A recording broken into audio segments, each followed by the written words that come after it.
One of the biggest names in the history of dance music, David Guetta. Okay, first, I don't do drugs. No drinks either? I only drink pride. Most of what we see on social media is fake. All those girls you see, they never paid for a plane ticket in their life. Do you ever see the Lifeguard? Oh yes, my, yes, she's so hot. Yes. If you're listening to me, I was never brave enough to speak to you. You're the hottest girl of the club.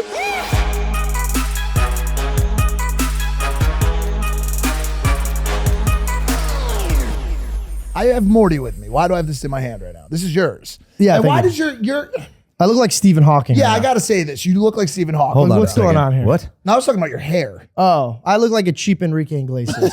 Like your mom got me on a Groupon. She wanted to surprise you, but the surprise was you got me, an Assyrian boy that nobody wants. It's one of those haircuts that grew out really bad. No, it's just I didn't get to do anything, and I put gel and then wet my hair. But let me ask you a question.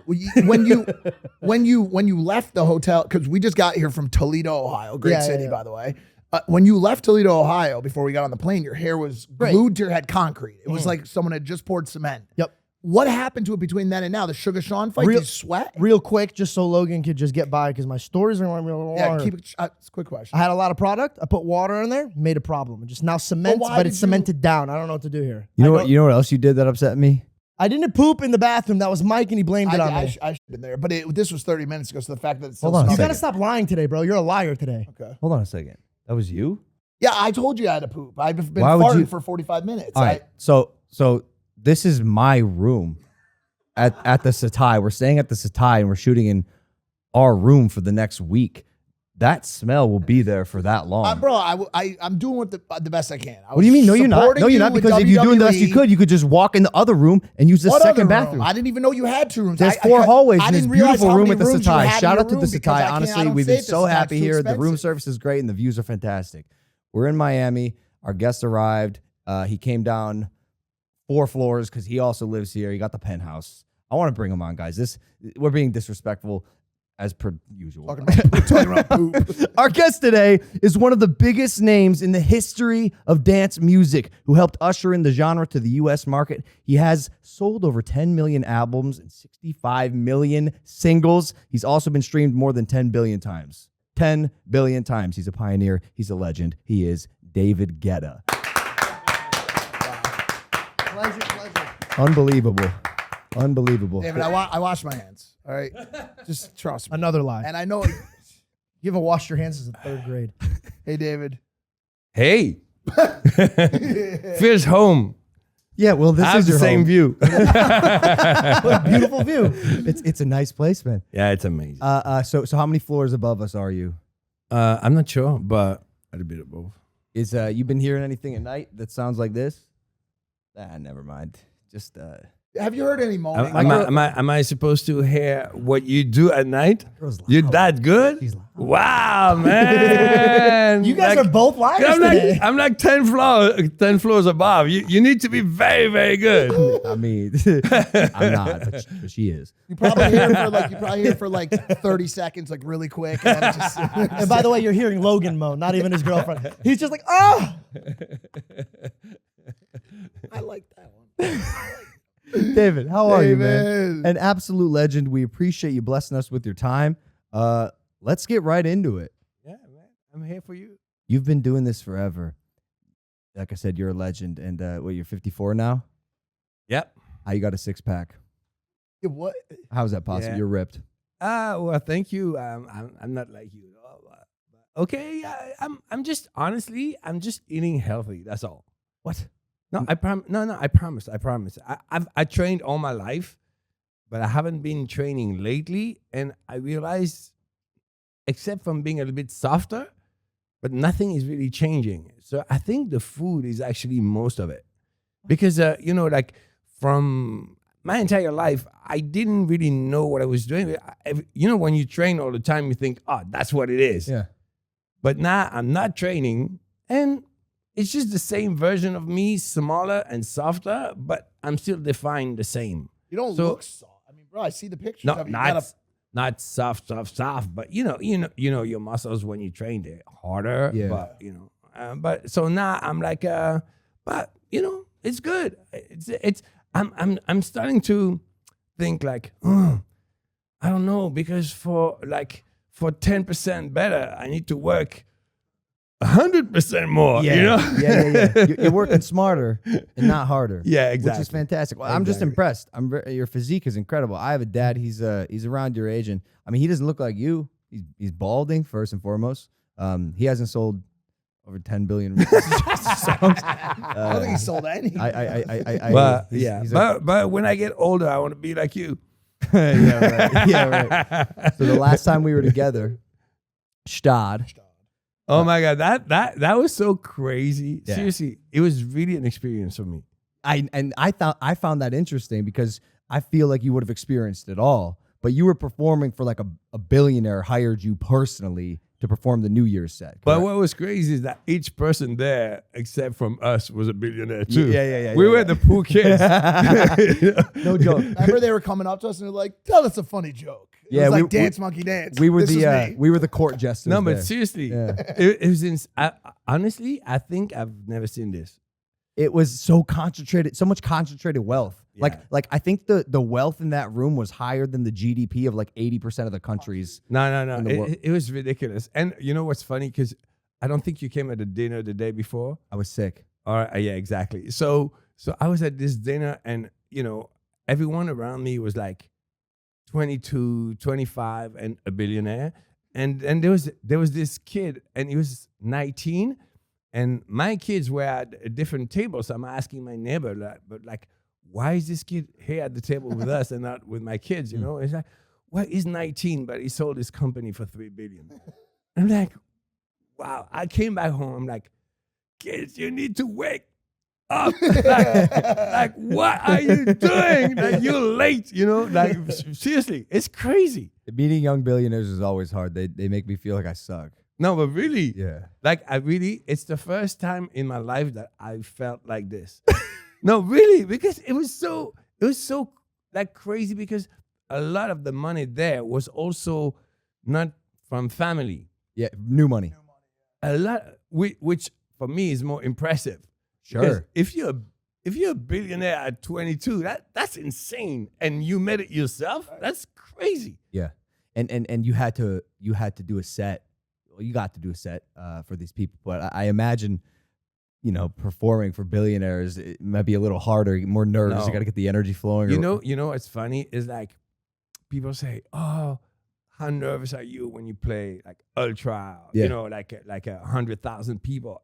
And to me, this is easy. Yeah. But when you give me a private party like this with like 100 people that don't know anything about music, Yeah. that really, I'm getting anxiety before getting there.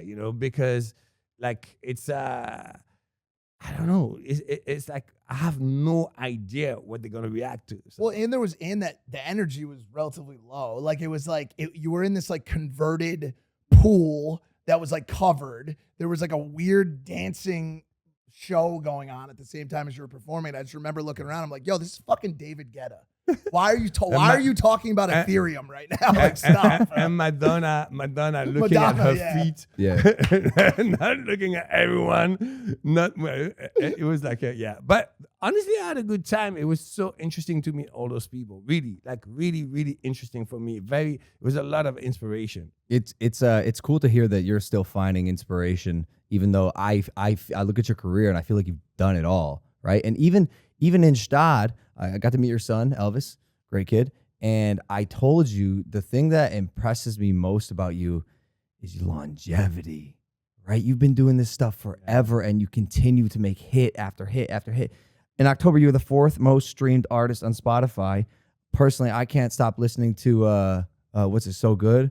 I'm good. I'm good. Bro, I can't stop listening to it. I love it. It's everywhere. It's crazy. No, and you have so many songs like that. We were going through your catalog on the way here. Like, what name's it? Titanium? Dude, I got a feeling. Oh my God. The one Sexy the one Bitch. Cuddy. Dude, Memories. Just so many songs. He was saying it's the last song. that you hear at like a bar, every club, whether it's Live, whether it's some local place in like Cleveland, Titanium, or the one with Cuddy. Like it's always those end of the night songs. You're like, get it, because it's just banger after banger. You're talking about my son. He went to Live the other night. It was like, there was 7 records of yours last night. Like, it's crazy. But you know what's funny is like, so I had different moments, of course, you know, in my life, and there was this moment that I crossed over with all those huge records with like I Got a Feeling and Memories and Sexy Bitch and all those records when Love Takes Over at the same time. And then I was a little bit obsessed with having this pop success because I come more from, you know, festivals, clubs, and more underground. And that moment of my life was not so happy because, you know, when you try to go up and everything is just a happy accident, everything is wonderful. I'm sure you were not expecting to have the career you have. So every time you challenge yourself and it works, you're like, whoa, that's incredible. You know, no, but it's true, you know? And then when you're on the top, that positive energy turns into the fear of not being on the top anymore. That sucks. And then one day I was like, okay, I don't care about being on the radio anymore. I just want to make music that speaks to my community. I created that sound called Future Rave, and it was really not trying to be commercially successful. And what's crazy is that it's at that time when I decide to not make pop records anymore that I'm having like 3 pop hits at the same time with I'm Good and the record with Black Eyed Peas, Don't You Worry, and another one is bigger in Europe. It's called Crazy What Love Can Do. And it's just like, at the end of the day, people decide. And with music, I think, you know, like, doesn't matter how, like, I'm crazy. I have so much drive. If you hear, you have the same. We're all a bit crazy, you know, trying to beat ourselves. It's like a self-competition constantly. And you know, the day that I started to chill and say, I just want to have fun, a huge success came again. It's crazy. It's really funny how that works. A lot of artists and creatives will find that when you start to create for you and you stop chasing the metrics and the numbers, you unlock a whole new vertical. Exactly. This podcast is brought to you by Cash App. When your personal finance connects you to both your funds and the stuff that matters, that's money. And that's Cash App. You know what else is money? Going out to eat your dinner with your friends. Me, Logan, manager Jeff, David, we all went to a nice supper the other night at a place called Nobu in Malibu. It was beautiful. We had every course, sashimi, sushi, tuna, steak, tacos, everything. The bill came at the end of the night. It was a lot of money. It's an expensive place. It was like $1,600. And I said, well, there's 5 of us here at the table. Let's split it 5 ways. Oh, sorry. We can only use 2 cards. Well, that's not as much of a problem for us because we have Cash App. And so one of us paid for it and the rest of us just Cash App that one person. I was the person. My Cash App is Mike Baylak. I have a cash tag on it. Okay, we get it. But you guys should get it too. Download Cash App. It's the app for sending, spending, saving, investing, splitting, tipping, donating, gifting, or just typing numbers, all with the #1 finance app in the App Store. Basically, what I'm saying is that's money, and that's Cash App. Download Cash App from the App Store or Google Play Store today to create your own cash tag. We love you, Cash App. Nima, my stylist, shout out Nima K, fantastic and designer for Maverick Clothing as well, who you're friends with. Yes. He was giving me a little background for this episode, and he commented on your work ethic. And like, you just don't stop. Why haven't you retired yet? Well, you know, it's amazing because like I was like, I don't come from a rich background. So, you know, I was obsessed with being safe. And I always felt like, oh, someone is going to knock the door in the morning and say, that was a mistake. You need to give it all back. I swear, I was like really thinking like this. Yeah. And then one day I was like, okay, I'm safe. My family is safe. And what am I going to do now? Well, I'm going to do just what I love. And I love DJing. And then because I love being on stage and I love the feeling of playing new music and I love pushing the envelope and coming with new sounds, then I just make music and my motivation is how it's gonna feel when I'm gonna be performing those records on stage, you know? And that's my motivation. What makes me the happiest is DJing. So what am I gonna do, in the Maldives on the beach? Like, why? Hang out, sip a coconut out of a. But I'm gonna be straw. bored. I'd rather be on stage. Well, the good thing about DJing is you kind of get to do that as well. Like you get to enjoy yourself while you're doing what you love to do, right? That's what I'm saying. Yeah. Like, why am I gonna say, oh, I have enough money to do something that is less fun than my normal working life? Right. No. Well, I have maybe an answer to that, and not saying this is going to happen, and it's also sort of a question. Is, I guess like how long can you keep going for, and are you worried? Is it a concern at all that, okay, the music might change and I might start making stuff that is out of touch and it doesn't get that success that I want anymore? And then you try to push the envelope too far. You try to extend your career to a point where it wasn't the same as it used to be. It happened to me already.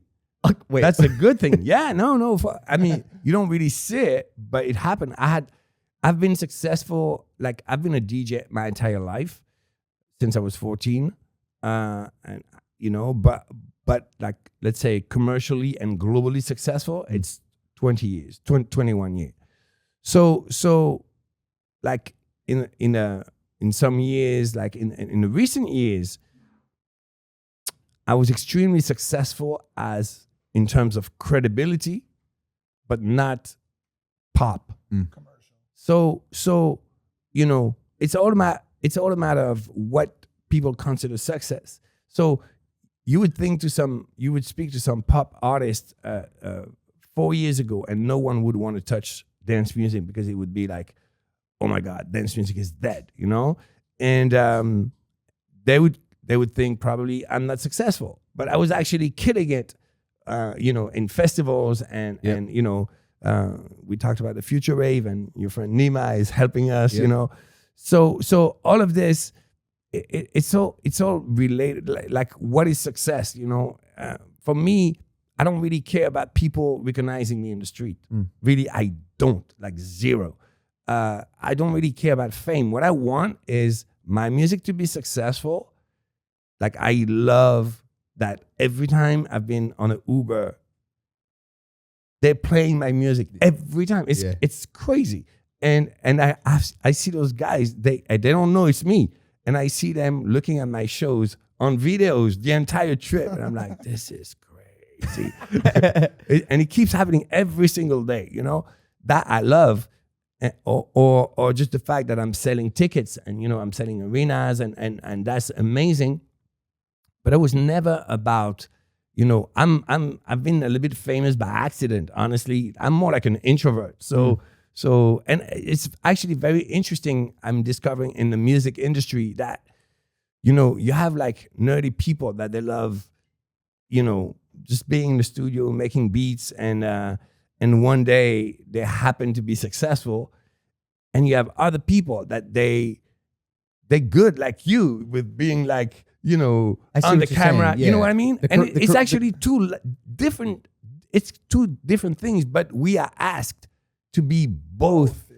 And I'm an introvert that I've learned how to not be an introvert, but deeply I am. It's just that with my life, I had to challenge myself and stop being like this. Otherwise, I wouldn't never be able to be a successful artist. But I know a lot of this, and it's funny, when I was very young, I got married to an incredible girl. She's like very famous in my country. And she was the star. She was always going to be the star. I never wanted to be a star. And so I was going to help her be the star. That was the plan. Yeah. And then it just happened. Hey guys, I have my own action figure. I cannot believe this. The WWE has finally made me out of plastic. This is a Mattel creation. You can buy it available only right now for the next 2 weeks or so on creations.mattel.com. The link is in the description. But this is the first edition Logan Paul WWE action figure. This is one of the coolest moments of my life, and it is forever ingrained in a figurine. I love the WWE. I love Mattel. Thank you for doing this and 3D printing me. It comes with 3 heads and multiple hands. Impaulsive viewers, if you want one, again, the link is in the description. It's not going to be available for long, and it's only going to be available during this period. So hopefully it'll become a collector's item. Anyway, back to the show. It is funny. I had a a little run with attempting to make music. Like you definitely don't know this. I wanted to be like a singer at one point. Oh, really? Dog, I flew to Sweden. I made a EP with Rami Yacoub. I don't know if you know Swedish. Of course, Yeah. I know Rami very well. We Yeah. worked together many times. Well, me too, man. Trying to make a record. And then after a year of vocal lessons, like I really tried. I gave it my all. As I do, I work hard, and I really worked hard to try to make some good music. No, I know you have crazy work ethics. I know that. But it didn't work in music. I did not have the it factor. And another thing I realized is, like you said, I'm more of an on the field guy. I like the traveling. I like, getting my hands dirty, and sitting in the studio all day was tedious for me. It was really taxing, and it is truly a different type of grind. And it's funny because a lot of DJs and musicians will, it appears glamorous, but you forget that you will spend, how long in a studio trying to make a song? No, but it's my entire life. It's funny. Like sometimes, my kids they joke like they want to buy something, and they're like, "Come on, Dad, you just have to raise your hand for 10 minutes, and you can pay for that." And I'm like, oh my God, you guys are so insulting. You don't know everything that is behind. To get Like to I get asked them paid, to like, wave once in a while. that's- Jump up. that really, they think like, and it's funny, like, because people I don't know, of course, they think this guy is just having fun, putting his hands in the air, and everybody's screaming like crazy and singing the songs. Or like sometimes people tell me like, oh, you just make hits. They don't know that I release one record out of 100. Because my hard drive is full of shit records, It's Those Logan's. Hey, Help Me Help You is a great song. Yeah. So no, but tell me, you like finish songs and perform them. I'm and not going to show you, man. Dude. I will admit he spent hours on it. I'll never forget the day he quit, because you would think it would take him a long time to quit. But one time he's showing us a music video, it didn't even let us finish. He goes, "All right, fuck this, I'm done." And I was like, done with this song? He goes, no, I'm just done, bro. He's like, this shit is not for me. Hey, he's not the only one out of you two that's had a run with music. Yeah, You what- did- Try to take another run at what you were saying and then come back to me. He got it. Yeah. It's because you guys have sex with each other. You guys are symbiotic. If you're watching this, Google a George Janko music video, and you will get highly entertained for about 2.5 minutes. I was 16 and I opened up for Bieber. Wait, Whoa! Well, it wasn't like a full open up. I won a Kiss FM singing competition. I got to at his concert. But you know what? I told my friends in high school I opened up for him, so I'm gonna stick with It was that. one of the first things you told me as well when we met. You know Well, that? I got your number, bitch. So That's it how works. you tricked me, motherfucker. And years later, I'm on his show. It works out. Well done. Fake it till you make it, right? Absolutely. I was gonna say something about the hits, because I'm sure you're in the studio. Yeah, just is it a numbers game? It just make as many records as you can and then float them by your A&R and No.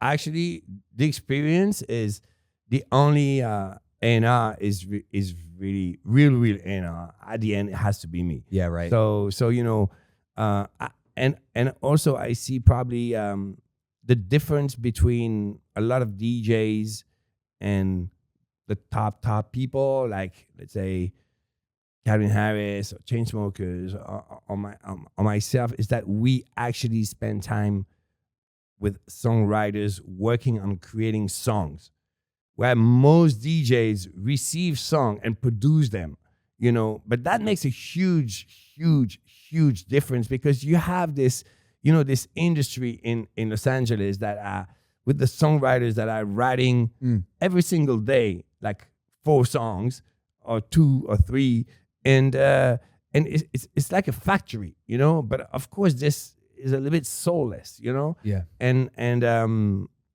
trying not to work like this. No, it becomes a machine for sure. And then that's what I was going to say, by the way. You kickstarted my thought. I think a lot of the misconceptions about what a DJ does happens because a lot of DJs aren't making original records, right? You get a remix Exactly, online, you get up and you could exactly. perform, you could do this stuff. But there's a few, you mentioned them, Calvin Harris, Chainsmokers, you, who are making original music. And I'm wondering how much of your song releases is timing, because you even mentioned it. EDM dance music was dead 4 years ago. But didn't you make I'm Good 4 years? Like you made I'm Good, that song that's popping right now, 2022, forever ago. Oh no, but that story is insane. So I'm Good. We were like, so Bebe Rexha is coming to London, and I spent a lot of time in London. She's like, are you in town? Let's make music. We go to the studio, and we do a few ideas, including I'm Good. All right. And then nothing, you know. She was like, I don't know. I don't know. And then I was playing this festival, and I think it was Ultra, and I was like, I mean, this is such an iconic sample. I'm still gonna play a festival version of it and see how it reacts. Played it, reacts good, and then it's lost into whatever. You know, it stays in my hard drive like so many other records. And someone, I don't know who, but you know, I would really need to thank this person, sampled a part of my DJ set that was on YouTube and put it on TikTok. And it became viral, but the record was not released. So it's just insane. So BB is texting me like, do you know what's happening? Like, how did this get out? Where's my check? Where's my check, motherfucker? Is my check, man? That's the knock you were waiting for. Duk, duk, duk, duk. Hey, it's all over. Bring it back. So we decided to release it, but even before the record was released, I would be playing it and everyone would sing the song. So it's the first time this happened in my entire life. And this shows the power that I don't need to explain you, obviously, of social media. Virality, baby. Yeah. That's what it's about. I mean, TikTok's huge, but I'm curious about the rights on that song because it's a remix. Right? No, it's called interpolation. It's like when you use a melody, but you change the words and you modify it a little bit. So that's just a negotiation with the people that wrote the original version, and you negotiate how much they keep and how much they give you. And that's caused a lot of like problems. That sounds over so the years difficult with certain artists that have gotten those rights and run into issues after the fact. No, but what is wrong is people that do that without asking. Got it. But obviously, I've asked before, so that was already something that was dealt with, and they're very happy. It's like they're having a global #1 again. Yeah, Wait, Who you know, just had it was Jack Harlow, First Class. Well, no, there is was the that another comes to one mind. with yeah, yes. for real. That, No. I was gonna say the one with the girl that's popping right now in Paramore. The Paramore song that whatever. There's a lot of cases. What's it my called? question is, Interpolation. my question is, since the song released on TikTok first, was there a negotiation before, or did they kind of strong arm you because it was already out? I have to say, they were very, very elegant because they could have tried to do that, and they were so happy. And also, Oh, that's great. those guys, they're also from my scene, so there was like a certain respect, I suppose, and they were happy that first they're gonna make a lot of money again. Yeah. And I like the way you smiled at me when he said and that. second, you know, it stays in our world. So I mean, I always support everyone from my scene. So you know, I think it was cool. But no, they didn't. It was a fair negotiation. How important is collaboration in your world? A lot of the biggest tracks you have. I mean, Bieber, Rihanna, Black Eyed Peas, Akon, Nicki Minaj, Cudi, Afrojack, Alesso. Like these are some of the biggest artists in the world. Is it important to you to constantly be dabbling and using the talents that they have in your music? Well, actually, you use the word talent, and like to me, what's important is talent. So it happens that obviously a lot of huge artists, they're famous because they're talented. But some artists are talented, but we're not famous. And you know, when I did Titanium with Sia, she wasn't famous. Yeah. When I did even Bebe Rexha, our first record is Hey Mama. She was just a songwriter. She was not an artist yet, you know. And we did this record together with Nicki Minaj. That was her first record as an artist.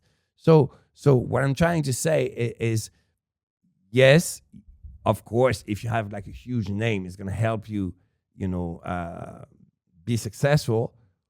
But at the end of the day, what makes a hit is the song. Is it good or is it bad? And the rest for me is just additional. And I think we're living in an amazing moment in time because, before it was like, okay, the label is going to put two big names, the two biggest names together, and we're going to invest $3 million campaign. But now they can do that. No one cares because at the end of the day, people are choosing. And it doesn't matter what campaign you're going to come with. Like the way I see it, I told you about how I see my life now, that I just want to have fun and be happy. That's it. Because at the end of the day, I just put music out without stress. Some of it is going to be successful. Some of it is going to flop. And it's totally okay with me now. Whereas before, it was like 10 meetings. What are we going to put out? Is this the best record that I have? It doesn't matter. Now, I just don't care. I just put every record out. People choose because it's the reality of the new market. People choose. And I think it's good. It's a good thing. It's more democratic. It gives the chance to everyone. And also you have all those old records that are so amazing that are having a new life in the moment. And it gives more like musical culture to kids. I think this is cool. There's also a couple different kinds of success, like different success metrics for music. I know in hip hop, there's like this phenomenon of commercial success versus cultural appreciation. And I'm sure it exists. It's the same for us. I'm sure it's the same in the dance space, which I'm not as familiar with as I am hip hop. But there are these songs that culturally within that tight knit, festival and club community, especially, absolutely. people are like, yo, this is a fucking banger that never sees that cultural success. Which of the two do you prefer? So this is a really good question. I've been saving it for 36 seconds. No, it's true because during my career, I had moments that I had credibility. I had moments that I had commercial success. I was always saying, like, I'm not trying to be credible. I'm trying to be incredible. And this was like always my thing is that I don't want to be a product of what is being cool or what is, I never cared about any of this. Like for me, it doesn't make sense, but I have to say it's always nice. And right now I'm having, like one of the biggest records in the world. I'm good. And at the same time, there's this website that collects all the data from all the underground DJs. It's called 1001 Tracklist. And I'm also the most played so you got both. In that world. So this is the first time in my career. That makes me immensely happy that in both, worlds, like commercially on the radio and more like in the underground, in the clubs and the festivals, I'm at the peak. That's insane. That's really unheard of, but we were talking about Future Rave, and that made me together with my friend Morten. Shout out Morten. And we created that new sound, and that makes me, I promise you, at least as happy as having the biggest pop records, because it's just my foundation. It's where my soul is, So I'm always true to my music, but to be able to inspire, like you have all those kids that are like 14 years old, 15 years old, that are learning how to produce and trying to make that sound that we created with Morten. That makes me super happy. Because I was gonna ask that. I'm 54. Right. It's insane. It's insane. It's man. insane. It's insane. It's like you had this crazy peak, and then whatever you mentioned, maybe a little bit of a lull, whatever, and then you peaked even more in your in both worlds. Yeah, it's insane. That's crazy.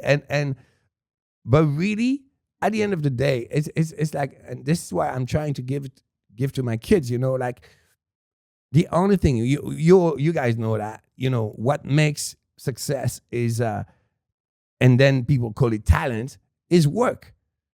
You work harder than anyone else, you're gonna be more talented just because you do it more. And to be able to work like no one else, you need to do something you love.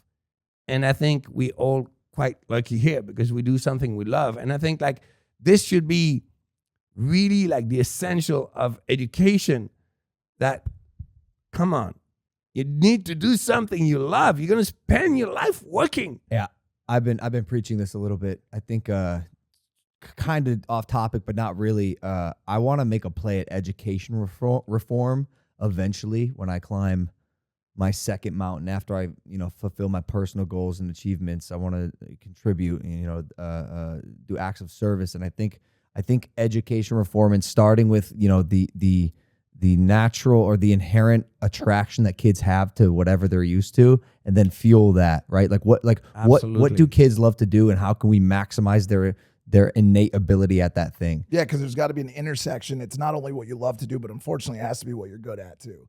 Because you can love to do something, but you can be fucking terrible at it.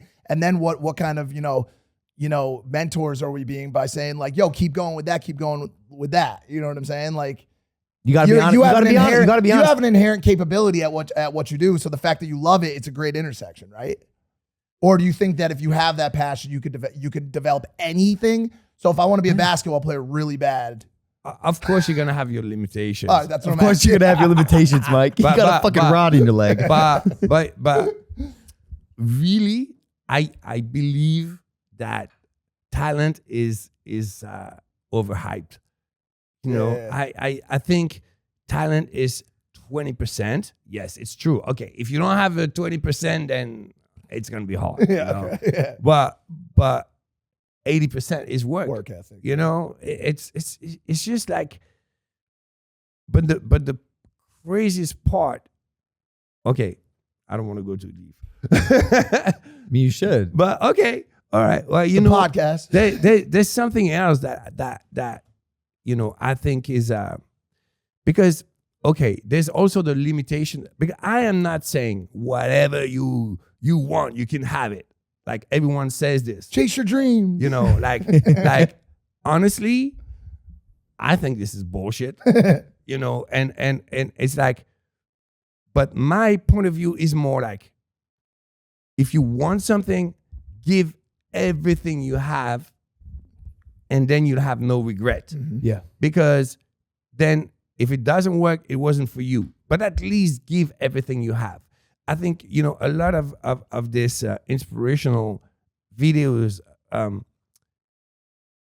a little bit dangerous. They're misleading. Well, they oversimplify. Because if you say, like you look at all those videos, it's easy to be a billionaire, just how to make $1 million bucks in a week. Like, come on. No, it's true. But the result of this, is that you gonna look at supermodels all day. You're gonna look at those inspirational videos all day, and what's gonna happen in your head? If you're an ordinary person, you're gonna feel like, I'm a piece of shit. Yeah, competent. I'm a loser. I think we can't have a society where 99% of the people are gonna feel like they suck. That's not right. You know what I mean? Yeah. That's social media. It's unfortunately. Because also people need to understand that most of what we see on social media is fake. People are lying. Yeah. People, they show, they showing up in a car that is a rental. They showing a plane that is not theirs. All those girls you see, they never paid for a plane ticket in their life. So that life, a lot of them are being paid to be that there. Life does not exist. Yeah. People need to know this. Yeah. Because I'm so it's two things, that should not be confused. It's you love something, give everything you got to try to make it there, because you're gonna have the possibility to have an amazing life. Maybe you failed and you do something else, but always be in a movement. Like this is, I don't always win, but if I see that I'm about to lose, I'm just focusing on something else, because you know what I mean? Evolution, I know versatility, exactly what you mean. What you're describing is called the ability to pivot. Yeah, for sure. Pivot, change directions if something doesn't seem as promising as you thought. I had to do it with music, not to relate it back to myself, but no, I love it. I had to look myself in the mirror. I had to look myself in the mirror and go, dog, I just don't have. I tried so hard, I don't have it. That's not funny, bro. I tried it, but I learned something about Well, I'm myself. just happy you failed at one fucking thing. Like, No, just no, one. I I needed something so I could wake up. I in the tried to morning. stream. I tried to stream as Like, well. This guy does everything. I tried to stream as well. I try so much stuff. My favorite saying, I coined it: life is not short, you just got to do more. I do a lot and I fail a lot, but I find those things I'm randomly, kind of good at and attack. What's that thing you say about connecting Exactly. the dots from like you said it to me. It was really cool. You can't connect the dots in the future, but you can connect the dots from from history. Listen, I'm not talking about board games. I don't know. Connect the Dots is a great game. I haven't played that shit in a while. We had to Dave and Buster's yesterday, and you're stuck there. I am. Come stuck back to there. the David Guetta First podcast. of all, David Buster's don't make jokes about it. It was great. Are you kidding me? I have a power card in my wallet at all times. I will never make fun of Dave and Buster's. I got 7,500 points loaded up. I'm saving up for a drone. All right, just can I ask one more question about what you're Can talking I say about? you are speaking Chinese? I have no clue what you're talking about. You never been to Dave and Buster's, the arcade? It's named after you. Yeah, like sometimes, like because I'm French, as you didn't notice with my accent. Wait, what? Well, sometimes I'm an American. I'm like, The fuck are what these the people? fuck are they talking about? That's a good question. Do you hate American people like all the French people? Okay. Do you think we're idiots? Be honest. Do you think we're fucking giant idiots? This is a myth. Is it really? French people love American people. I don't know why. Okay, first, everyone in America says that we arrogant. And it's not true. The only difference, we are not fake. So Yeah, you know, true. the thing is, honestly, I love the American way, you know. But the first time I was on the elevator and someone said, "How was your day?" I'm like, "What do you want from me, motherfucker?" You know, this guy is trying to steal my watch. Yeah, what do you want? What, you know, if someone's gonna talk to you that you don't know in the elevator, he's gonna steal something from you in French. You know, so actually, what I realized is that this way that you guys have, you know, like you go to a shop, they say, "Have a nice day" when you go out. They don't care if you're gonna have a nice day. Nevertheless, it makes the whole day pleasant. And I love it. So this I've learned from the US. But at the first time, I was like, you know, "Oh my God, I love your shoes." I was like, what is wrong with this girl? Like, you know, See, the closest thing we have to what you're used to is called New York City. You go to New York City, you get the real, like, you walk past somebody, you bump into them. Hey, how you doing, man? Nah. There ain't no how you doing. There's no have a nice day. but sometimes if someone asks me, it's just me because I'm a punk. If someone's like, "Hey, how you doing?" If I'm having a shit day, yo, I'm gonna tell them how I'm doing. No one expects that. It's supposed to be a pleasantry, right? How you doing? Hey, good. How you doing? I also, can I try? Oh, here we go. Please try some Prime. Do you like lemon lime as a flavor? I wanna give you a flavor that you're more inclined. Blue raspberry. I feel like you're scared of me trying this one. They're all fantastic. Is it? I just want to Did I pick the wrong give one? a more favorable. I love lemon lime. It's my sports drink. I love it. I thought you said you weren't fake, bro. You didn't even let that shit go down your throat. you got Thanks, enough man. of it. No, Thanks, if man. it You was love bad, it. I would say it's good. I used that one for my workouts. That's the most refreshing to me, I feel. Can we stick with French people for a second? My Yeah, girlfriend's so- French. She's from Evian. probably didn't say You it right. fuck. See, Yeah, that's no, and I yeah. want to touch on exactly what just happened right My there. girlfriend? Don't No, touch my not at all. I feel like French people are very they are very in touch and in tune with their history and culture. And so when I go to Saint-Tropez and I order a Coca-Cola and they look at me like they want to behead me. Like, we don't have your shit American fucking beverage. This here. is in your head. It is in your okay. head, bro. Okay. This is Okay. in My your blouse, head. don't believe my- Every French people drinks Coca-Cola. Okay. Like, She didn't seem very happy with me. They Yeah. just didn't. They brought me out a tray of lettuce and tomatoes and radishes to eat, but no Coca-Cola. okay, all right. They hated me. It Okay. seemed like. I No, thought you no. guys were the state of love. Where the fuck's the love in the situation? No. Okay. So Pump the brakes. yes, there is a little more culture in our country Sure. because our country is so old. Older. That's the reason. Yeah. And yes, we can look as arrogant, but I promise you, it's not that. It's just that we're not used to speak nicely to people we don't know. Mm. So American people very often think that we are assholes, but it's just a matter of culture. Like if I go to, let's say, Russia or even Sweden and this kind of countries, they're even less inclined to speak to people they don't know. They have their space. If you come closer and say, "What's up, bro?" You hug someone, it's gonna be like, "Are you crazy?" Like, you know.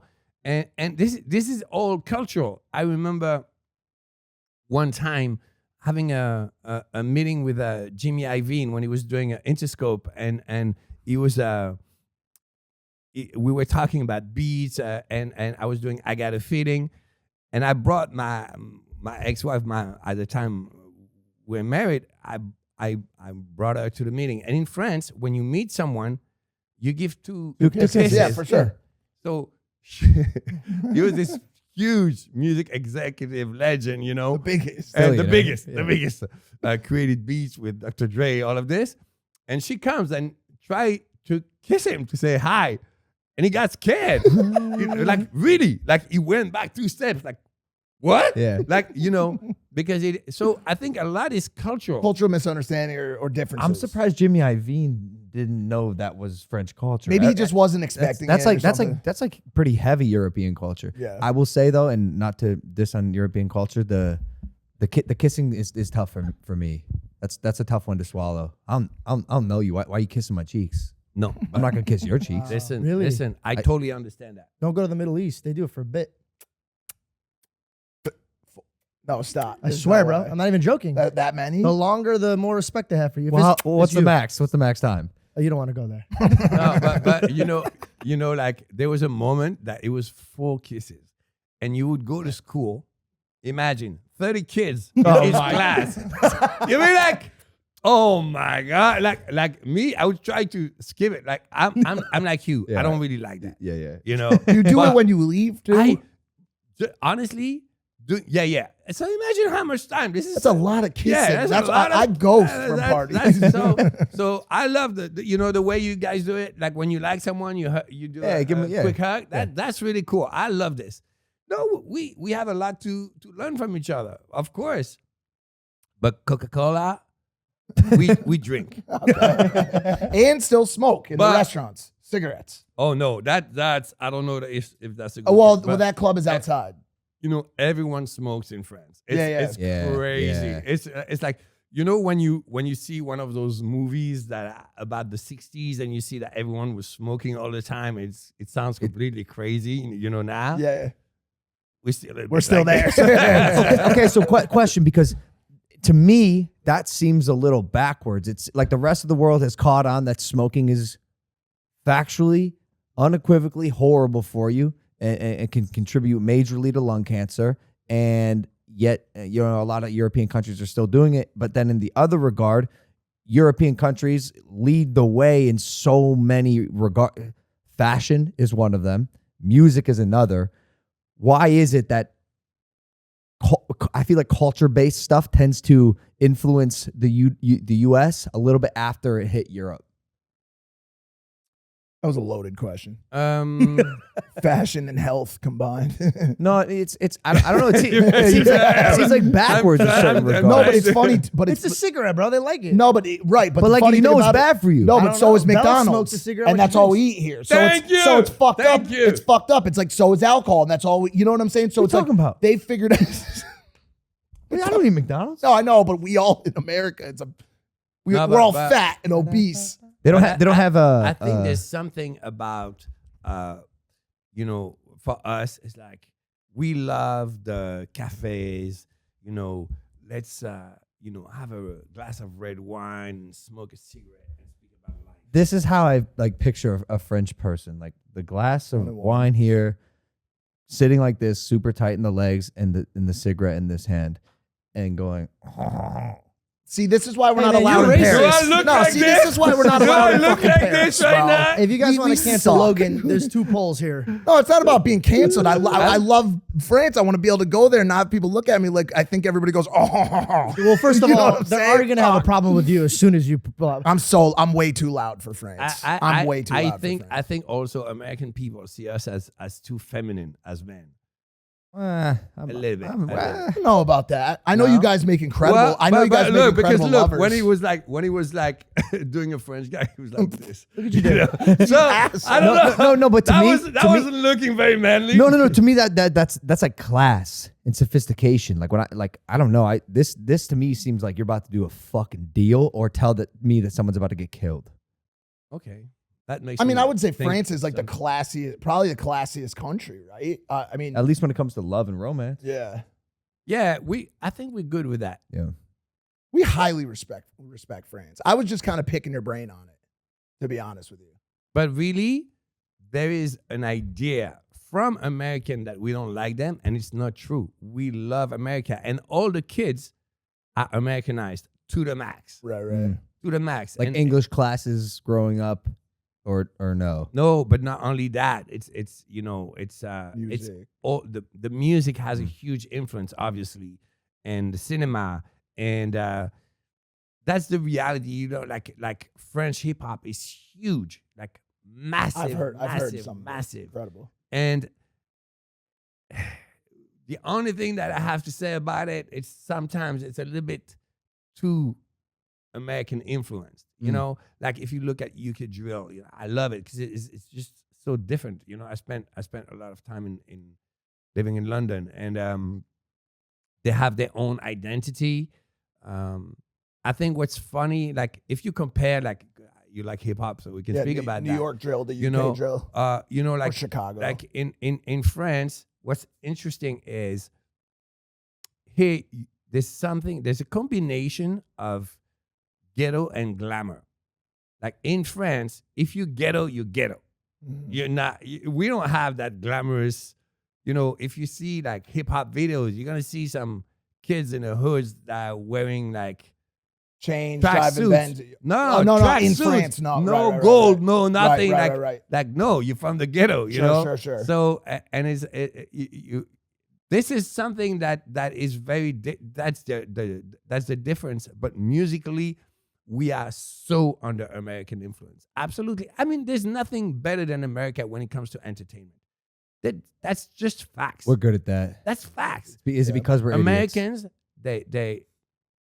I think there's less culture, but they're the best at entertaining and making money. See, it depends on what your definition of culture is, right? It's like I made this broad statement. I actually texted you about it on Twitter one day, and I said, "Yo, like, say what you want about American culture, but as far as a lot of verticals are concerned, we've been leading that fucking space for 50 years now. You're right. You know what I'm saying? But true more- culture I'm is more talking about, now you're talking about entertainment. Sure, yep. So, but it's true.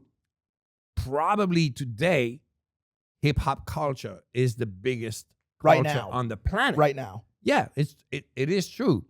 But like, how much history people have about that, even about hip hop?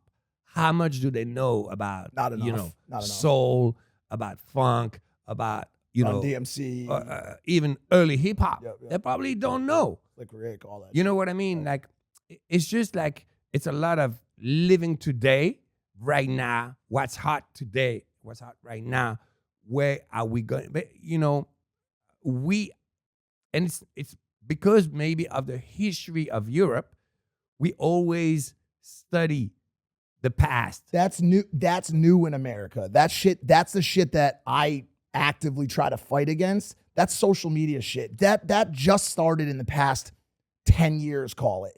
Because if you go back to the early 2000s here in America, Jay, Nas, 50, all those guys paid respect to the greats that built the fucking way. Absolutely. Now this new shit, this TikTokification, whoever's hot today, fuck everybody that came before him. Like, dude, you ask a kid out there on the streets right now who considers themselves a hip hop head to list a top 10, it's Yachty, who like all these people that are hot right now. How dare you And, insult and Lil no, Boat. Take it back. no disrespect to Lil Yachty. Boat, I got no you. disrespect to Lil Boat He's at great. all. But I'm saying when I think of top 10, my shit spans the entire fucking realm of hip hop from the 80s all the way to today, and including Kendrick, who just spent 10 years on the Billboard 200 with one album. Good Kid, Mad City was on Billboard 200 for 10 fucking years. Yeah. So does he deserve his spot in the top 10 of all time? Absolutely. But I will always pay respect to the greats. And it leads me kind of into a question I wanted to ask you about the progression of dance music. You have spanned such a long, fruitful history in the dance realm, and I want to ask you about the progression of dance through EDM and dubstep and all of these things. How much of your versatility and your ability to evolve your music was based on what the industry was showing you versus you leading it with what you were truly inspired to do? Great question. Man, you're killing He's it. good. This guy's question. good. No, he's on today. Okay. It's actually an amazing question because, okay, first I want to say dance music. You know, people think dance music, they think like whatever, like house, EDM. The reality is that people are always gonna dance. You know, I was a DJ before house music existed. I was, I was playing disco, I was playing funk, I was playing soul, and it was called dance music. And then, later, there was house, and then there was electro, and then there was techno, and there was EDM, whatever. So I'm more specialized on the 4 on the floor, which is, let's say, was what was called disco in the 70s, and there's been a lot of evolution of it. So you're right. There was this moment that what was hot was, more like dubstep or, and this was very American. When I was talking about a moment that I was not that hot, it was that moment. That time. Because, I can do reggae, I can do a rock record, I can do a hip hop record, I've done hip hop records, but it's not me. Because I'm a producer, I understand music enough to be able to do it. But then to be excellent, it has to come from your core. And I can do anything, but I'm better in a certain style. Let's say I'm excellent in a certain style, and I'm just okay in other styles. So those moments that you having a moment that the trend is not in your favor, well, those moments are hard, and you have to survive. And this is how I had this conversation with some DJs. I'm not gonna name, but because I've been hot for so long that every time there's a new hot kid, it needs to kind of say, I'm better than you, because it's like you want to kill your father. It's like you know what I mean. It's student passes the mentor. So who wants to kill their father? George, shut up. You know what he means. No, but I mean, he knows what you mean. He's being a smart ass. Well, I've really never heard of this. This It's is kind of why like, French you people want to hate kill us. your father. I was like, at some point you want to be better than your Yes, father. yes. You Never. love, I love my dad. You love no, of Not course. what you said on the my Shaq daddy. show. But I every teenager at some point wants to feel like I'm gonna be even better than my dad that I admire and love so much. This is, and it should be like this. But what I'm saying is that this happened to me so many times that I see it coming, and I see it with love and compassion. And usually they pass, by the way. I was just gonna say, I can only imagine what his face looks like. When They come up and they're like, "Yo, did you hear my track?" And he's like, "Yeah, man, I heard it." Right? Yeah, congrats. No, Talk to and me, I talk love to me it. in 2 years. And I love it. And honestly, I always surround myself with young producers For sure. because I have so much to learn from kids, always. But what I want to say, Cool, buddy. no, but it's true. It's true. I know. But what I want to say is, those moments that were not favorable to me because the trend was a little bit like different from what I'm the best at. I would just try to survive. And Weather the storm. And sometimes, like right now, dance music is coming back very strong, probably because of COVID and the crisis and all of this. People just want to have a good time, party, forget about everything. They're not necessarily so much in that emo, weird, dark stuff, and they just want to have a good time. And then that is favorable to me. Then I can shine to, and sometimes the moment is not favorable to me where I have to just adapt. And, but if you look at, I don't know, like James Brown, he was the king of soul, but he had to make disco at some point. It's not his best album, the disco album, but he's still James Brown. It was still good, but it's not what he's doing the best. So I think, it's what we were saying. You always need to adapt to the situation. You can't be so full of yourself that you're going to say, this is the way and that's it. No, you want to always be able to learn, to be part of society. And sometimes you need to follow. But when it's your time to lead, you should not be scared. Then you lead, And the best moment, of course, is always going to be when you lead. Yeah. Right. This is, Go ahead. I was just gonna say that's veteran advice, Absolutely. and it's something you can say confidently now that you've seen the landscape and you've weathered the storm, as he put it.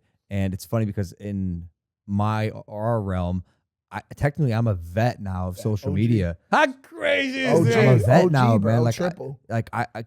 Young kids nowadays that started watching me on Vine remind me that I've been doing this for 9 years, and I see the kids coming up super fast, and I pray that they make the right decisions in their journey so they can have a long and fruitful career, because this is a marathon, not a sprint.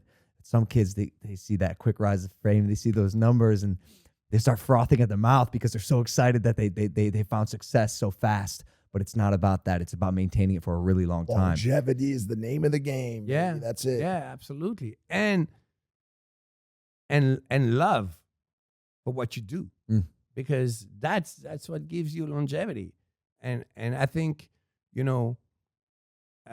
what's very interesting, at least in music, I don't know I don't know your world enough, but if I look at, it doesn't matter if it's rock or hip hop or dance music, the people that are selling tickets are the people that are carrying a culture. And carrying a culture is stronger than having hits. Because you have some artists, they have so many hits, but they won't be able to ever sell an arena. Because one time they do this, one time they do that. They don't stand for anything. So, of course you need to adapt, but you have to stand for something. For sure. And I think, this is really important, because it not only it makes you happy, but it also, people connect to that. Authenticity. Yeah. And culture. Yep. Culture. I think what makes hip hop so strong, and for me it's easier to speak about something that is not me, because I look at from I don't it doesn't look like I'm speaking about myself. But the artists that are carrying a culture, they stay.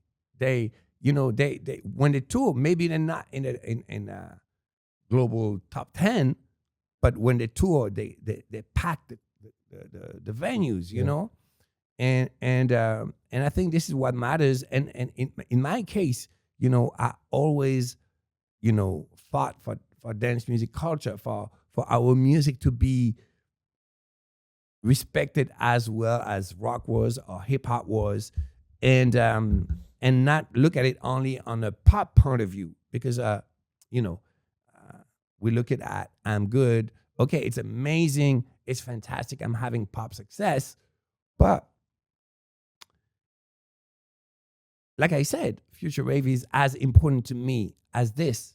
Why? Because it has a huge influence on the culture. I'm good is starting to have a huge influence on the culture, because I see more and more people are gonna sample this type of era, etc. But that's what matters to me. It is really have an impact on culture, and this is what sells tickets. So even if it's real from the heart for yourself, you need to have a certain authenticity, but also people are not stupid. They feel it. Well, we need more of this way of thinking, because as much as you say people aren't stupid, like, you're just starting to see a lot of commercial success nowadays. Are you saying people are stupid? Yes, that's exactly what I'm saying. As he's sitting like that, I love it. I just want to let everybody know. No, but listen. I'm not saying people are stupid, but unfortunately, like, I agree. The way the world is moving is more and more devoid of the culture, right? And that's been happening for some time. The hip hop example has always been Jadakiss.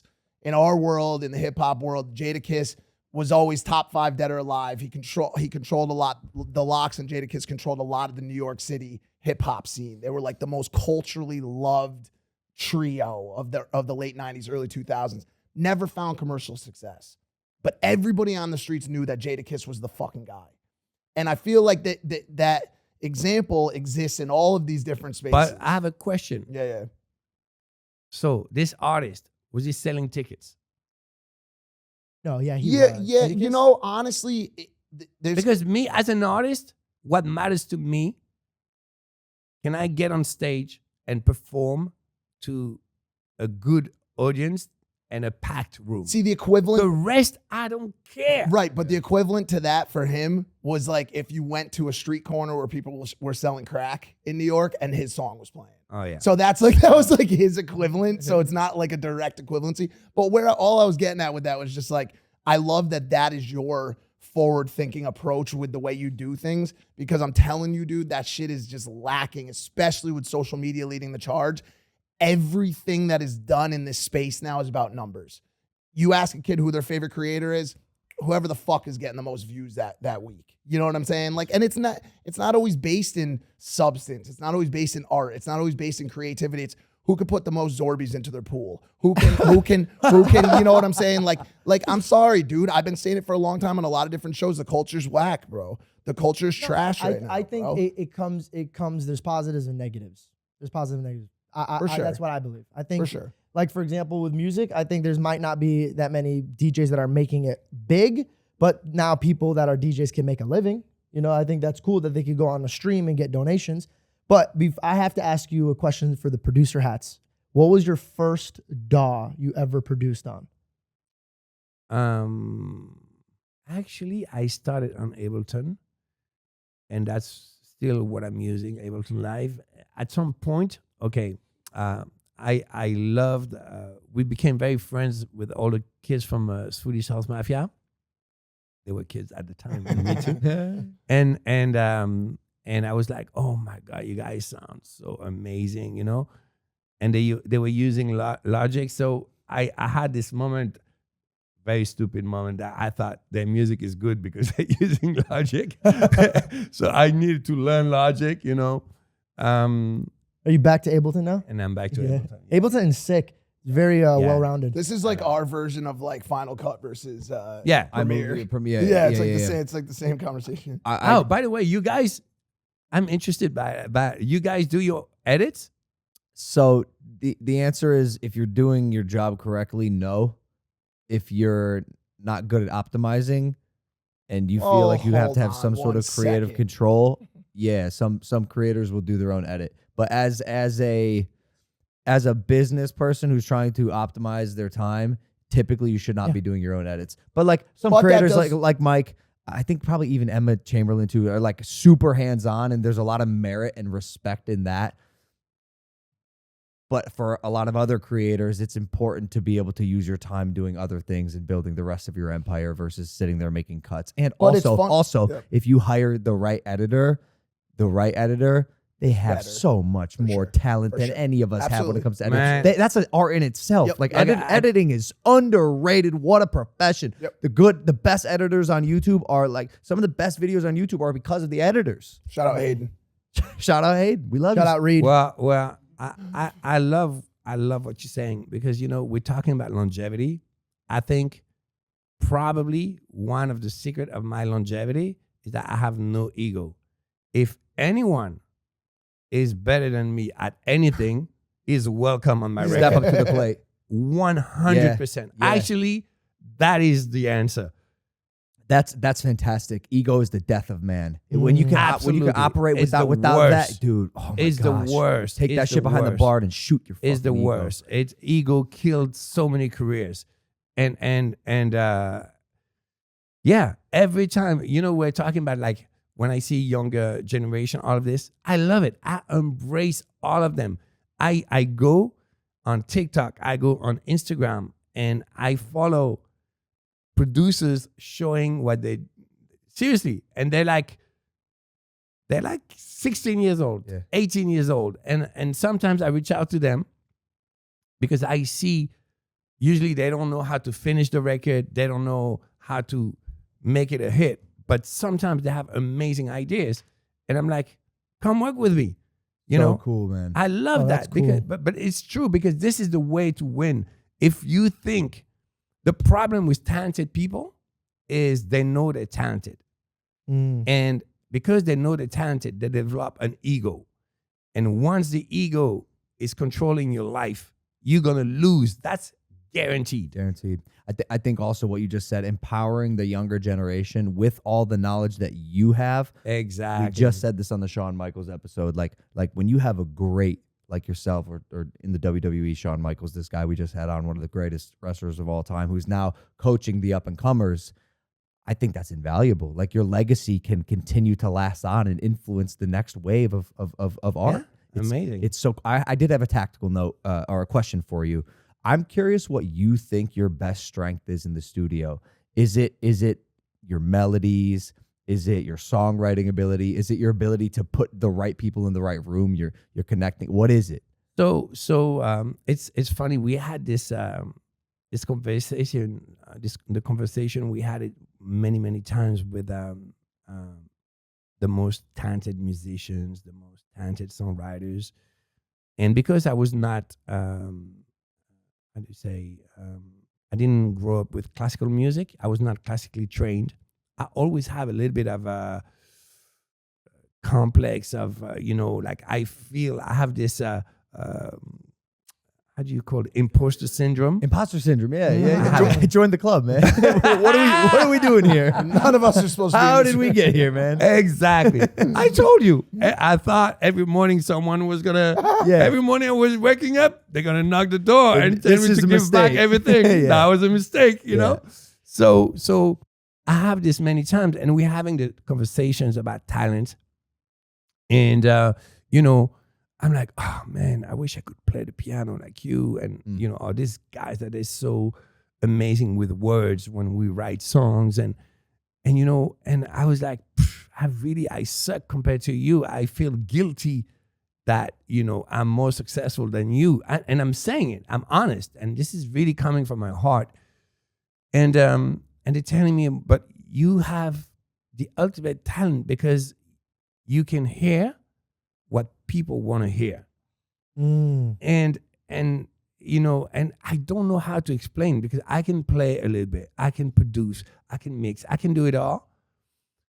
But I'm always able to find someone that is better at doing this. There's one thing that I cannot have someone do instead of me or fin. It's like when we create the original idea, what is the vision? What are we trying to express? And sometimes you have people that they're so good that they can do absolutely anything, but then they don't know what to play, And sometimes I feel very guilty because, I would use an orchestra, classical music, and sometimes I want to have like live strings, and I take it like a huge, orchestra to play some parts to put together with electronic music. And you would have these people that to master this way of playing the violin, it's insane. Takes Like people decades. have no idea the sacrifices it takes. and they getting a very small salary, and no one will ever know will ever know their face.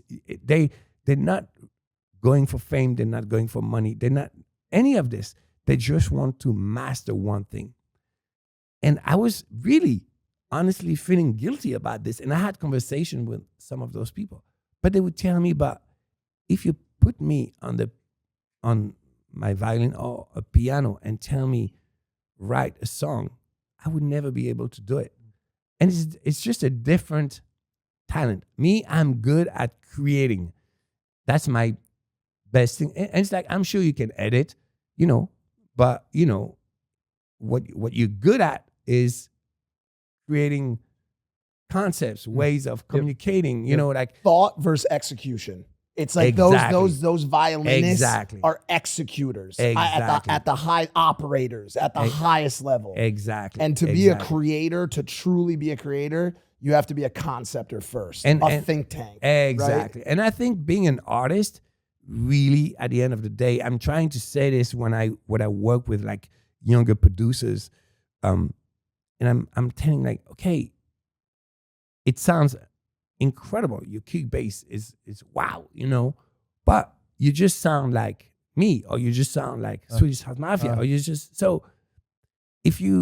then you're just a technician. Yeah. Do you You're have emulating. something to say that have not been said?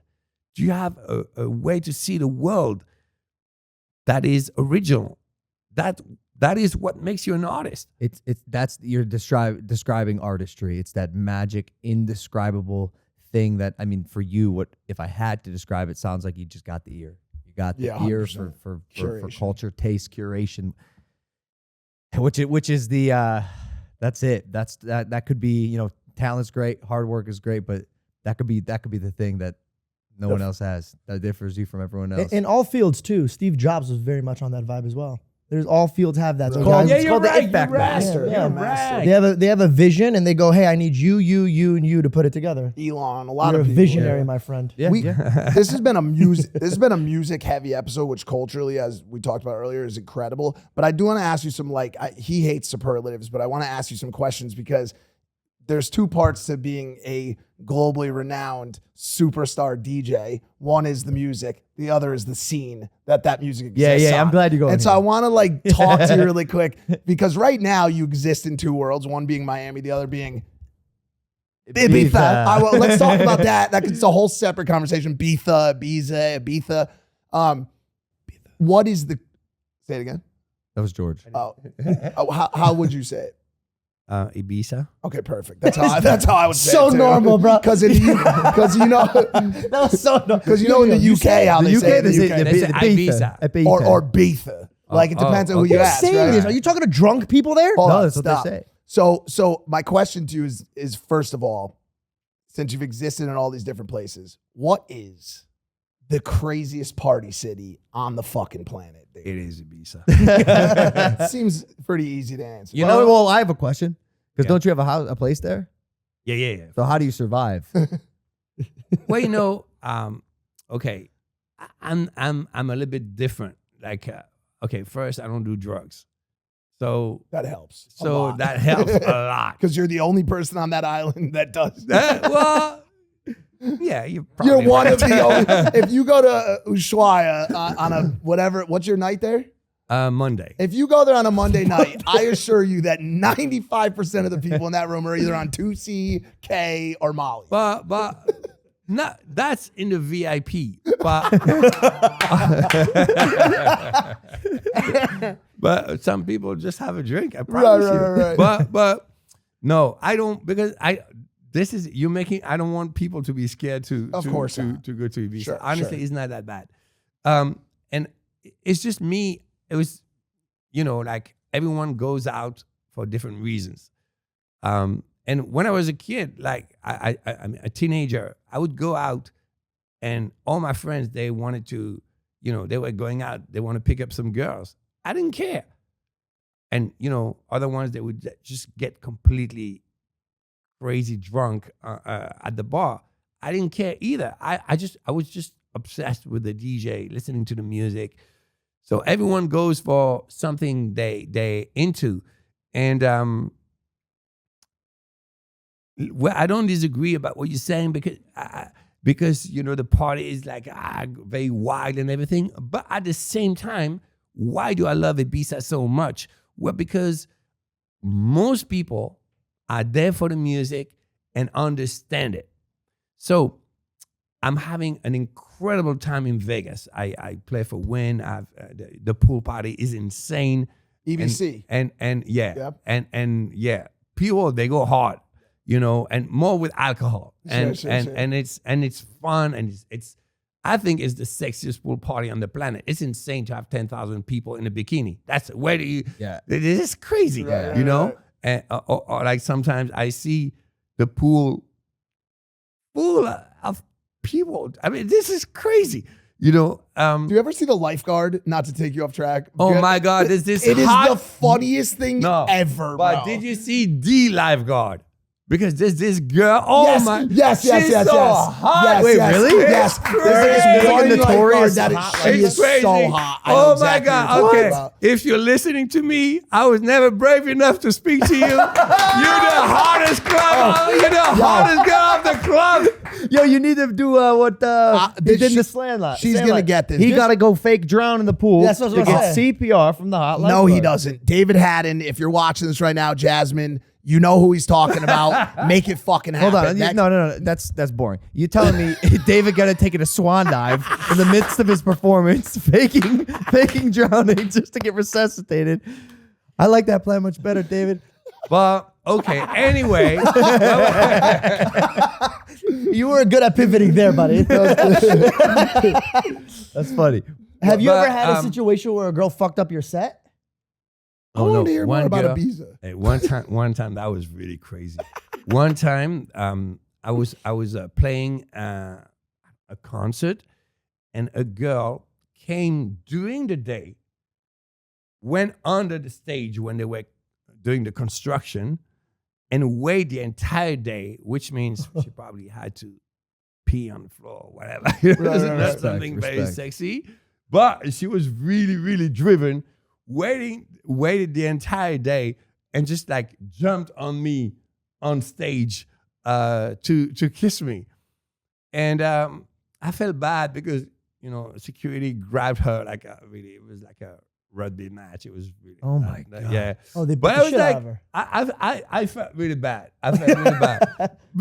Because I mean, wow, you know, it was The impressive. dedication. Exactly. Only to be met with 6'7", 280-pound security. But it's Damn, you almost kissed David Guetta. What if You it was almost the, got it. What if it was the lifeguard that hit under there for the whole time? They popped out. What would you do then? Then I would have fight the security. But it's slightly like acceptable and like representative of like the festival and dance community. It's a circus. I mean, Yeah. it's a wild that you Yeah. know better than And I anybody. It's love a- the circus. Sure you do. I love the It circus. has to be because you're sober, though. Because I No, he said no drugs. no, I know. That's what I'm saying. Do It has to No, be no, because but you don't no drinks either. He drinks Prime. I only drink prime. You know, every time someone does that, it gets clipped and put on TikTok, right? But no, I get fearful. I can only last so long in places like that, probably because I'm not sober. But I'd have to imagine that your lifestyle, you have to maintain No, sobriety. and honestly, health. it sounds a little bit crazy, but I don't drink. I don't do drugs. I don't smoke. I eat healthy. I'm nothing like what you could imagine of a DJ. yeah. But you're hearing more and more of that. I feel like in the DJ. I feel like sobriety is course, becoming because- like You know, also there's like there are two types of DJs. There are the lifestyle DJs, and there are people that are more DJs because of music. And you know, I'm since I was a teenager, I'm in because of the music. And you like I said, you know, some people go out for some different reasons. They go look for different things. And DJs, it's the same. You have DJs that are very trendy because you would hear the conversation and they would say, "Oh my God, it was crazy yesterday." You know, you can hear that. You can feel like he took ketamine at this moment of the time because the music went there. Like me, this is Chinese to me. Like I don't my music. I love playing for people on drugs because they follow me everywhere, and I can take them on a journey, and I love it.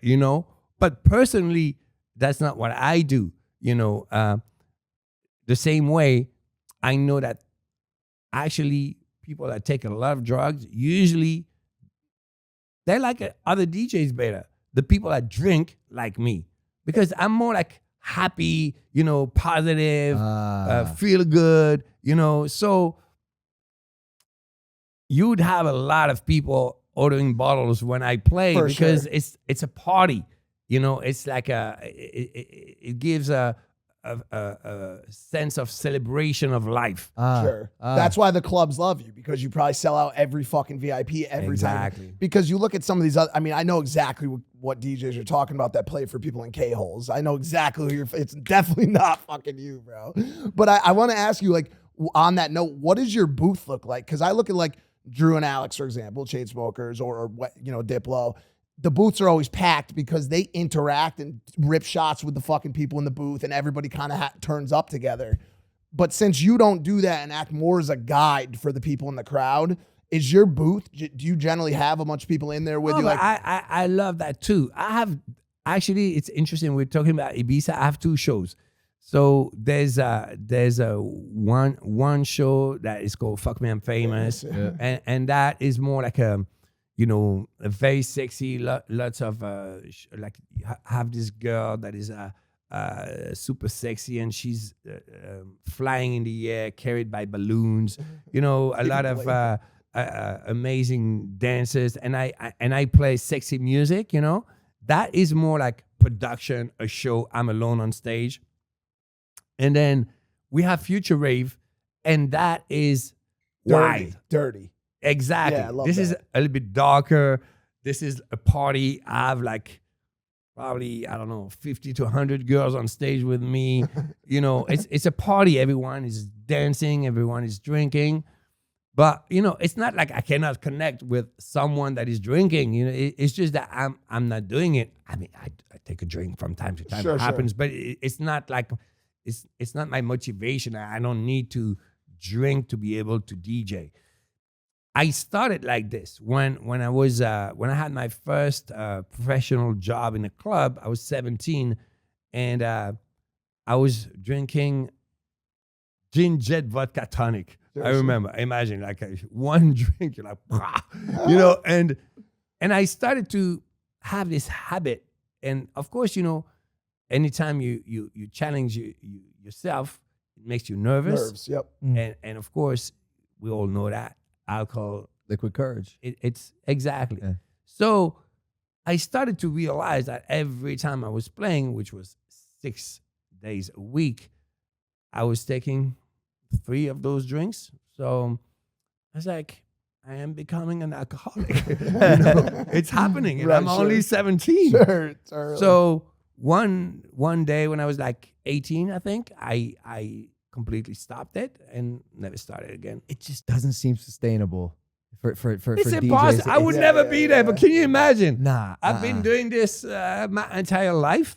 I would be like, I would look like 20 years. Yeah. Even older. you look at some of the biggest even promoters who aren't on stage as often as he is. You look at Purple here in Miami. You look at John Schwartz in New York. They don't not drink? that either of them are promoters. They obviously grew out of that, but even their time promoting him, they're all sober. You have to be. Yeah. I feel same as you. They'll do the occasional. I think, right? Not John. I don't know about Pert, but I would feel completely remiss if we didn't take a second to appreciate and talk about Morten. How has it been talking about building this next wave of talent, working alongside Morten, having such a hands-on approach with him, someone who is really crushing it on the cultural side and now starting to see that commercial success. How's that been? Well, first, what's really incredible is the way we met. So I was training at Equinox in Los Angeles, and I see a beast, a monster. I'm like, oh my God, who is this? This is crazy. But to a point that I went to speak to him, like, wow, man, it's impressive how you train. And he was so shy and so impressed that David Guetta would go speak to him that he never mentioned that he was a DJ. I just forgot to tell you. Exactly. So we spoke about training. We spoke and then one day I'm playing Tomorrowland and I see the guy on stage behind me. No way. And I it's did in not know Belgium. this. And I'm like, Wait, what are you doing here? I don't understand. And he's like, well, I was too shy to tell you, but I'm a DJ too. Aw, And that's so cute. Yeah, it's That's very humble cute, as right? fuck. That's it's so very cute. And we became like really good friends. And it was never the idea to work together, you know, and it was more like we had a lot of those discussions about, he was a little bit like social media obsessed. I was like, look, it's not about social media. It's about music. Just focus on. So I was like trying to, as a friend, you know, tell him a little bit like the way I look at it. And he would always spend the summer with me in Ibiza. We're like really good friends. And, you know, he would like play me his records and I was like, nah, it's okay. You know, he was trying to find himself. And then one day he came with this idea. I'm like, wow, this is really special. And I said, if you want, I can like write a proper song on the top of this, help you make this bigger, because I believe that this we can turn into something massive. And instead of just having one club record, we can make it a movement. And he's like, really? Yeah, you think so? Like, you know? And we did. And from that time, you know, we started to make music. And I told you where I was psychologically. I was more like a little bit like getting on stage and not being so excited about what I was playing, because I had the choice between, you know, playing all my hits and killing it, but how many times can I enjoy playing the original version of Titanium? You know, like before you want to fucking blow your yeah, you know, and then Titanium just rod. over, like you just start like, please make it stop, dude. You're the one playing it. and then you know, even though it's still my favorite record in my entire career, but you know, and then you know, everyone else doing the same exact sound. It's just driving me crazy. You know, I couldn't anymore, and I would not relate to the culture anymore. And this felt like my chance to create something that would make me excited about getting on stage. And it was the same for him. So we just started to make beats that we wanted to play and that would sound like nothing else. And it's just all about passion and such an amazing journey. Really, like I'm very grateful to him.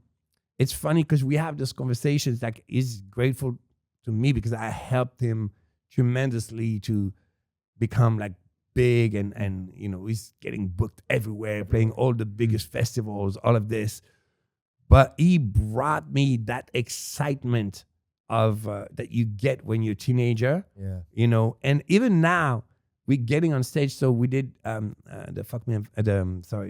Future Rave party every Friday at High, and every time he would be like, "Oh my God, David! Like, it's crazy, it's crazy." And I love that. And just to see his eyes, because you know, as long as I'm genuine and of course I'm always grateful every morning. I'm grateful for my life, but you know, being on stage is not that much of a miracle to me because this is what I've been doing for so many years.